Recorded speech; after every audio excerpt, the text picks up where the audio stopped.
우병우 전 청와대 민정수석의 변호사 시절 몰래 변론 혐의를 수사한 경찰이 사건을 기소 의견으로 오늘 검찰에 넘겼습니다.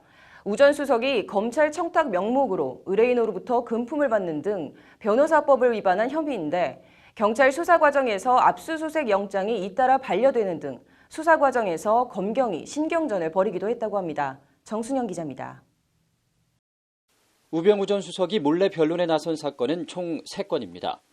지난 2013년과 2014년 검찰이 수사한 가천대 길병원 횡령 사건과 현대그룹 비선실세 사건, 4대강 사업 입찰 담합 사건입니다. 우 전 수석은 당시 수사 관계자들에게 수사 확대 방지, 무혐의 처분, 내사 종결 등을 청탁하는 명목으로 착수금과 성공 보수 등 10억 5천만 원을 수수한 혐의를 받습니다.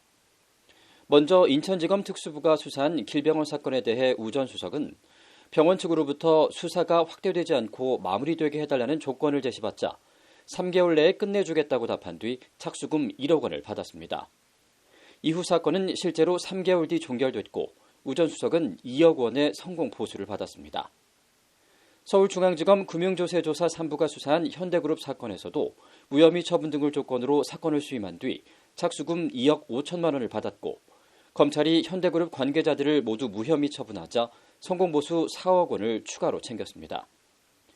또 서울중앙지검 특수일부가 수사한 4대강 입찰 담합 사건에서는 설계업체로부터 수사가 내사 단계에서 종결되도록 해달라는 조건으로 착수금 5천만 원을 받은 뒤 내사가 종결되자 성공보수 5천만 원을 수수했습니다.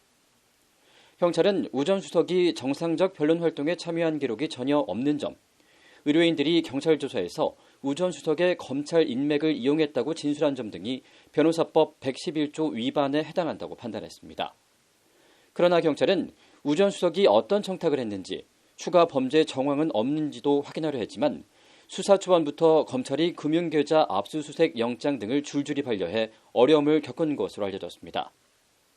반면 검찰은 경찰의 혐의 소명이 부족해 영장을 반려했다는 입장만을 내놓은 상태입니다. 한편 경찰로부터 사건을 넘겨받은 검찰은 우 전 수석의 청사 출입 기록 등을 자체적으로 다시 조사해본 뒤 기소 여부를 최종 결정할 예정입니다.